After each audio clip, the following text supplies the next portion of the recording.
നാരായണേട്ടൻ പറഞ്ഞ അടയാളങ്ങൾ വെച്ച് നോക്കുമ്പോ പ്രതി ഞാൻ വിചാരിച്ച ആള് തന്നെയാ. അവന്റെ നടപ്പിലും ഭാവത്തിലും ഒക്കെ എന്തോ ഒരു പെശക എനിക്കും തോന്നിയതാ.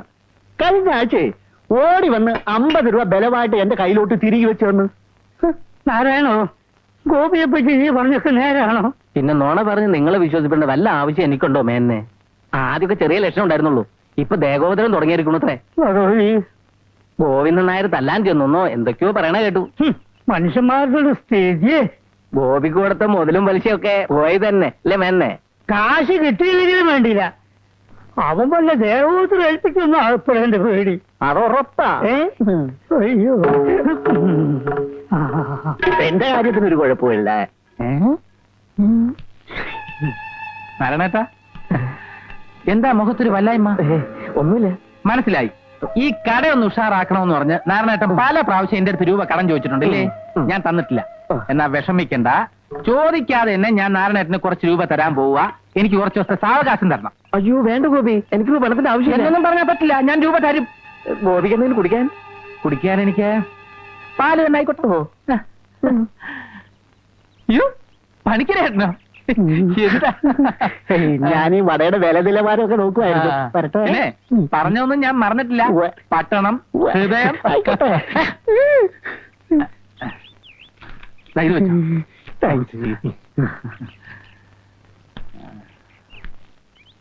വേഗം വേണം. മേനോൻ ചേട്ടനോ? ഈ കണ്ണാടിപ്പെട്ടിക്കകത്ത് എന്തോ എടുക്കുക? ഞാൻ ചേട്ടനെ കാണാൻ കാത്തിരിക്കായിരുന്നു. നമ്മുടെ പൈസയുടെ കാര്യമില്ലേ? പൈസ വേണ്ട. വരാം. ഗോപി, പാല്. ചേട്ടാ, എല്ലാം പരിഹരിക്കാം. അല്ലേ? ഓടിക്കോ ഓടിക്കോ ഓടിക്കോ.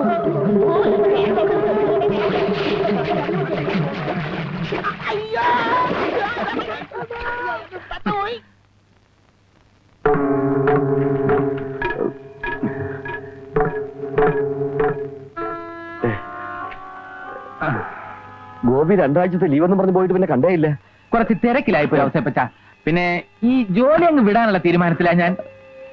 വേറെ വല്ലതും മനസ്സിൽ കണ്ടിട്ടുണ്ടോ ആവോ? വേറെ വല്ലതും കണ്ടുവയ്ക്കാതെ ജോലി വിടാൻ എനിക്ക് എന്താ ഭ്രാന്തുണ്ടോ? ഞാൻ വെറുതെ ചോദിച്ചതാ. ചായയോ കാപ്പിയോ? ഒന്നും വേണ്ട. ഞാനേ ആ അബൂബക്കറിന്റെ ഹോട്ടലിന് വില പറയാൻ വേണ്ടി ഇവിടം വരെ വന്നതാ. മിക്കവാറും കച്ചവടം ഉറപ്പിക്കും. ഒരു തെറ്റുമില്ല. പക്ഷേ ആ ഹോട്ടലിനെ ഒരു തുണിക്കടയാക്കി മാറ്റാനാ എന്റെ പ്ലാൻ. എന്താ അവസരപ്പച്ചന്റെ അഭിപ്രായം? വളരെ നല്ല അഭിപ്രായം. മോനേട്ടാ, പറഞ്ഞൊക്കെ ഓർമ്മയുണ്ടല്ലോ, മാറ്റം ഉണ്ടാവരുത്. ഇതിലെ ഞാൻ കല്യാണത്തിന് തീർച്ചയായിട്ടും എത്തും, പറഞ്ഞ സമ്മാനമായിട്ട്. എന്നാ അപ്പൊ പറഞ്ഞല്ലേ? ശരി ശരി. അപ്പോ എന്റെ കടയുടെ ഓപ്പണിങ്ങിന് കാണാം എല്ലാരോടും. വരട്ടെ വരട്ടെ.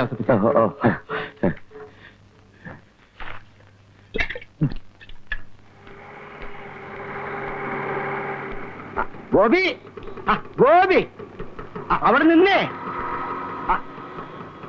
ഗോപി എന്ന് കാണാൻ ഞാൻ എത്ര തവണ കടയിൽ ചെന്നറിയോ? എനിക്ക് അല്പം തിരക്കുണ്ട്, നമുക്ക് സൗകര്യം പോലെ പിന്നെ കാണാം. അവിടെ നിൽക്ക് ഗോപി. ഹെഡ് ഓഫീസിൽ നിന്ന് വെരിഫിക്കേഷൻ കഴിഞ്ഞാൽ പേപ്പേഴ്സ് എല്ലാം എത്തിയിട്ടുണ്ട്. ഗോപി വന്നാ പൈസ വാങ്ങിയാ മതി. ലോണിന്റെ കാര്യം സാറി പറയണേ? അതെ, അത് ശരിയായി വന്നപ്പോ ഞാൻ എന്തുമാത്രം സന്തോഷിച്ചെന്നറിയാമോ? പിന്നെ എനിക്ക് ചെറിയ ഹെൽപ്പ് വേണം. ഞാൻ KFC ചിട്ടി പിടിച്ചതിന്റെ ജപ്തി നോട്ടീസ് വന്നു. ഒരു അഡ്ജസ്റ്റ്മെന്റ്, കുറച്ച് എമൗണ്ട് കടമായിട്ട് തന്നാ മതി. ഞാൻ തിരിച്ചു തന്നോളാം. കൊല്ലംകോട്ടെ രാജപ്പന് മീൻ വളർത്തുന്ന 2 ലക്ഷം രൂപ ശരിയാവുന്നുണ്ട്. 25 കമ്മീഷൻ. ഗോപിയുടെ അവസ്ഥ എനിക്കറിയാവല്ലോ. സാറേ, ഒരു 10-25 ലക്ഷം രൂപ ഫിക്സഡ് ഡെപ്പോസിറ്റ് ആയി ഞാൻ സാറിന്റെ ബാങ്കിൽ ഇട്ടാൽ സാറിന് പ്രൊമോഷനോ അങ്ങനെ എന്തെങ്കിലും കിട്ടാൻ സാധ്യതയുണ്ടോ? ഗോപി കളിയാക്ക്. ഒരാഴ്ചക്കുള്ളിൽ ഞാൻ സാറിനെ വന്ന് കാണുന്നുണ്ട്. 25 ആണോ 50 ആണോ ഇടേണ്ടത് അപ്പൊ തീരുമാനിക്കാം. ഇപ്പൊ ഇത്തിരി ധൃതിയുണ്ട്. പിന്നെ ലോൺ അങ്ങ് ക്യാൻസൽ ആക്കിയത്, അല്ലെങ്കിൽ ഏതെങ്കിലും പാവങ്ങൾ കൊടുത്തേക്ക് പോട്ടെ. അപ്പൊ ഔസേപ്പച്ചൻ പറഞ്ഞത് നേരാ. ഇത് വട്ട് തന്നെ, മുഴുവട്ട്.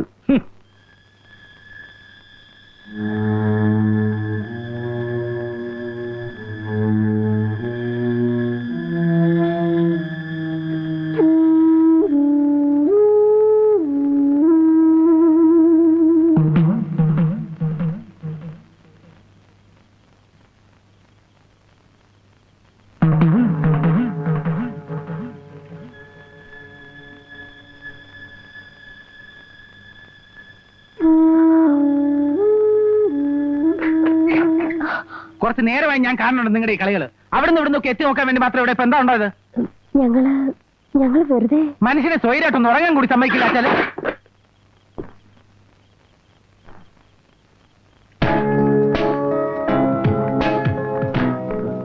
ഷോപ്പിൽ നല്ല തിരക്കുണ്ടോ?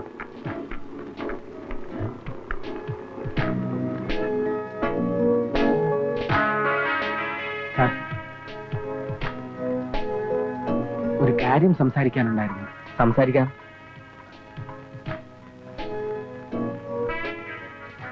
ബിസ്ക്കറ്റിന്റെ കാര്യത്തെ കുറിച്ച് ചോദിക്കാനാ. എത്ര ഉണ്ട്?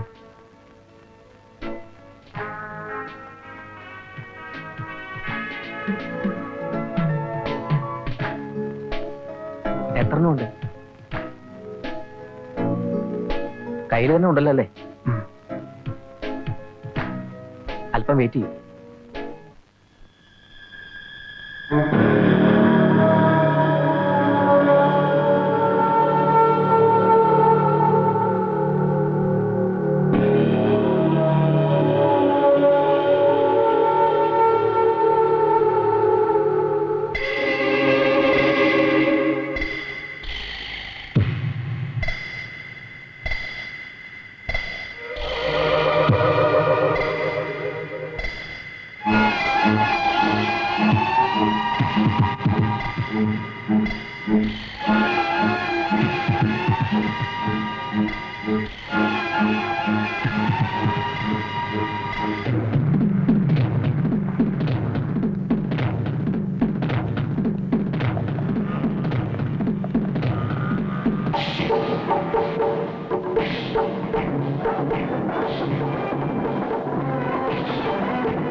മുസ്തഫായിക്ക് നഷ്ടപ്പെട്ടത് കോടികളുടെ സ്വർണം മാത്രമല്ല, വർഷങ്ങളായി പടുത്തുയർത്തിയ മാറ്റച്ചനോടുള്ള വിശ്വാസ്യത കൂടിയാണ്.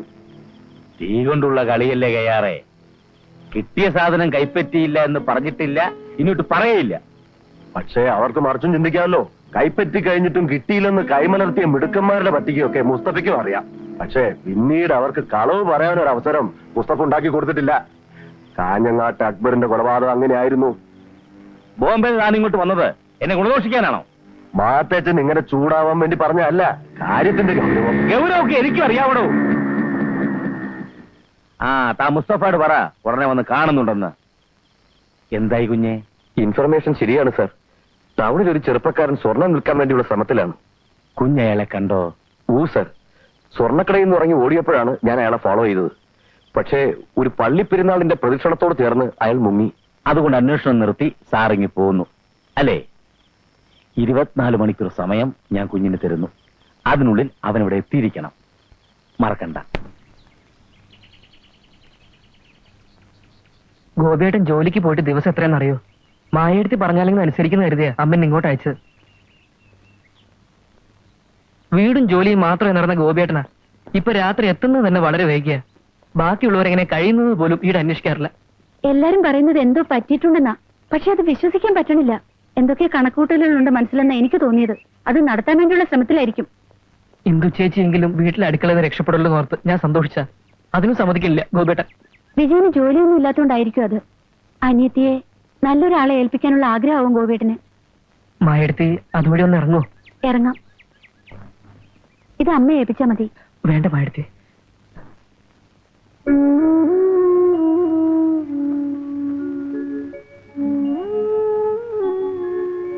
ഹരി, വീട്ടില് അച്ഛൻ കല്യാണം നടത്താനുള്ള വാശിയില്ല. നാളെ ആരൊക്കെ വരുന്നുണ്ടത്ര എന്നെ കാണാൻ. ഗോപിയേട്ടനോടൊന്ന് പറയൂ.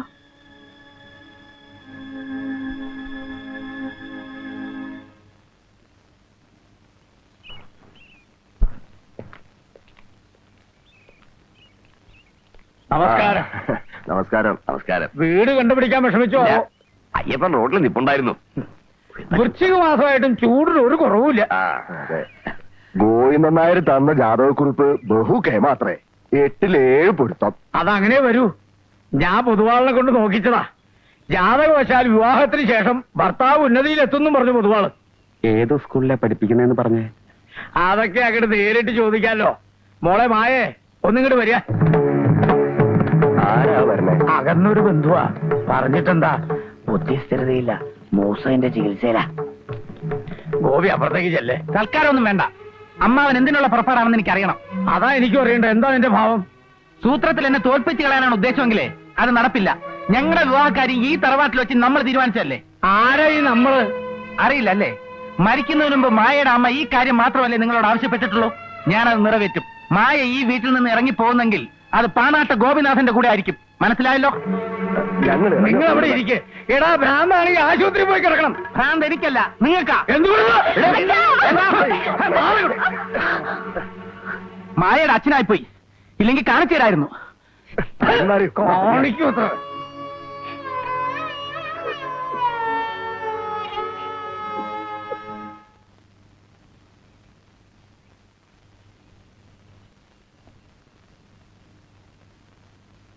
മോളങ്ങോട്ടാ?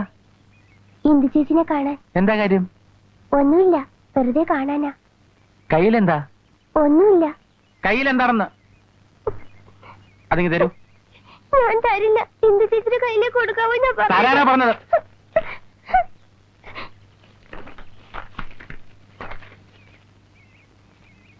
എന്റെ ഇന്ദുവിന് കുറെ ദിവസമായി കാണാൻ കഴിയാത്തവരുള്ള വിഷമം ഇന്ദുവിനേക്കാളേറെ എനിക്കുണ്ട്. പിരിഞ്ഞിരിക്കേണ്ടി വരുമ്പോഴേ സ്നേഹത്തിന്റെ ആഴവും വ്യാപ്തിയും ഒക്കെ മനസ്സിലാവുമെന്ന് പറയുന്നത് എത്ര ശരിയാണ്. ഇന്ദുവിനെ വീട്ടിൽ കൊണ്ടുവരാനുള്ള ഒരു ശ്രമത്തിലാണ് ഞാൻ. ആരുടെയും സമ്മതമില്ലാതെ തന്നെ ഇന്ദു വരുമോ? ഞാൻ വിളിച്ചാൽ എന്റെ കൂടെ ഇറങ്ങി വരാനുള്ള ധൈര്യം ഇന്ദുവിനുണ്ടാവുമോ? മറുപടിക്കായി കാത്തുകൊണ്ട് വിജയേട്ടൻ. വിജയ!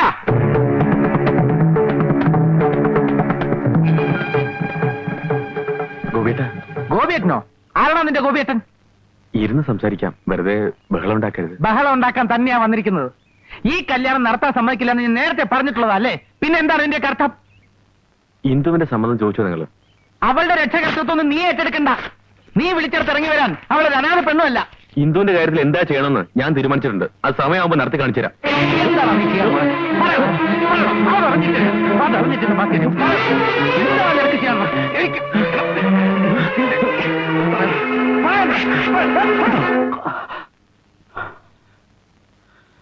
ഇന്ദുവിന്റെ ചേട്ടനായിപ്പോയി. ഇല്ലെങ്കിൽ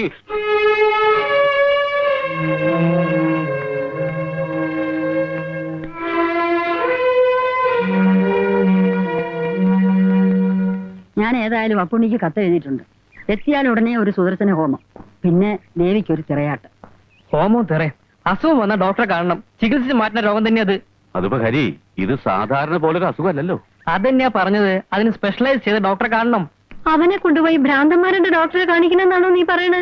അമ്മയുടെ വർത്താനം കേട്ട തോന്നും ഇതാരോ മനഃപൂർവ്വം വരുത്തി വെച്ചതെന്ന്. അമ്മയെ ഭ്രാന്ത് ഒരു രോഗം തന്നെയാണ്. അതിപ്പോ എങ്ങനെ ഗോപി ഒന്ന് അറിയിക്കുക? ഞാൻ പറഞ്ഞോളെ ഏട്ടനോട്. സാവധാനത്തിൽ ഹോസ്പിറ്റലിൽ എത്തിച്ചാൽ മതിയല്ലോ. എന്റെ ഒരു കൂട്ടുകാരന്റെ ബന്ധു കൂടി ഡോക്ടർ. ആർക്കും ഒരു ദ്രോഹം ചെയ്യാത്ത എന്റെ കുട്ടിക്ക് ഇങ്ങനെ വന്നല്ലോ എന്റെ ഈശ്വര. ഭഗവതി കാക്കണേ. അപ്പൊ ഇത്ര വരെ എത്തി കാര്യങ്ങളല്ലേ? എന്ത് പറ്റി നിന്റെ നെറ്റിയില്? കുടുംബത്തിന് വേണ്ടി രാപ്പകൽ കഷ്ടപ്പെട്ടതിന് എനിക്ക് കിട്ടിയ കൂലി ഇപ്പൊ എനിക്ക് ഭ്രാന്താത്രേ. അമ്മ കൂടി ഇതിന് കൂട്ടു നിന്നല്ലോ എന്ന് ഓർക്കുമ്പോഴാ. മോനെ, നിനക്ക് എന്താ പറ്റിയത്? ഒന്നും പറ്റിയിട്ടില്ല.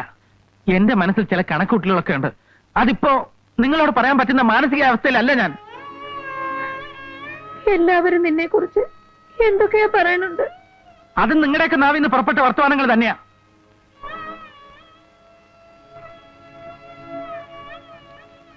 ഏട്ടനെ ഏത് ഡോക്ടറെയാടാ നീ കാണിക്കാൻ പോണ?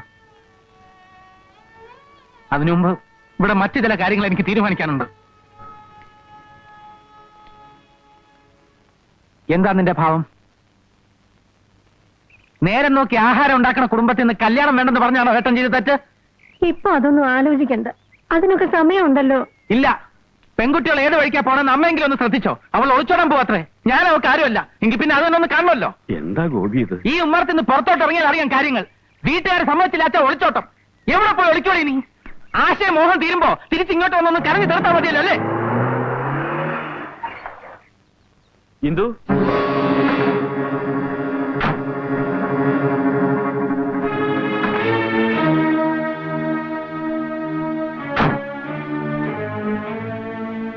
നിനക്കെന്താ അവിടെ കാര്യം?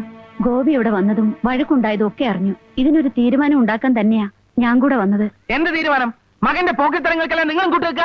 അനാവശ്യം പറയരുത്. എന്റെ വീടിന്റെ ഉമ്മർത്ത് വന്ന് എന്നെ ഭരിക്കാൻ തുടങ്ങുന്നോ? ഗോപി, നീ എന്തായി കാട്ടണേ? വീട്ടിലുള്ള തോന്നിയാസം കാണിച്ച പിന്നെ തോന്നിവാസമെങ്കിൽ തോന്നിവാസം.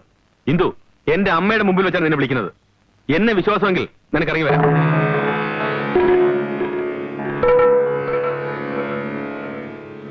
ഞാൻ അവളുടെ ഏട്ടനാണെങ്കിൽ അവളെ ഈ പടി കടന്ന് പുറത്തേക്ക് വരില്ല. ഗോപി, നീ ഇനിയും പ്രശ്നം ഉണ്ടാക്കരുത്. ഞാൻ എന്ത് ചെയ്തു എന്ന് അമ്മയെ പറയണേ? ഇവന്റെ വീട്ടിൽ ചെന്ന് എന്നെ ഇവൻ അപമാനിച്ചു. വീണ്ടും അധികാരം കാട്ടാനെത്തിയിരിക്കുന്ന ഇവനെ നിലവിളക്ക് വെച്ച് ഞാൻ സ്വീകരിക്കണോ? നമുക്ക് പിന്നീട് ഇതിനെ കുറിച്ച് ആലോചിക്കാം. നിങ്ങൾ ഇപ്പൊ പോണം. അമ്മേ, ഇന്ദുവിന്റെ ഇഷ്ടം അറിഞ്ഞിട്ട് തന്നെയാ വന്നത്. അവൾ എന്റെ കൂടെ ജീവിക്കൂ. അത് തീരുമാനിക്കേണ്ട നീയല്ല. ഇന്ദു, ഞാനാ വിളിക്കുന്നത്.